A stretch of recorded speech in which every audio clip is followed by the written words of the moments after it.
Hulk. আজ তরকারি হবে, কিন্তু বাজারে কেউ বড় বেগুন পায়নি। নান, কি রান্না করব? দাদি,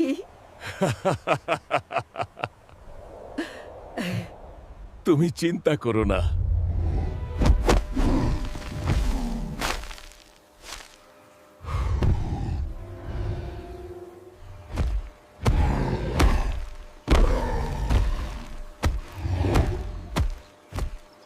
দেখো দেখো,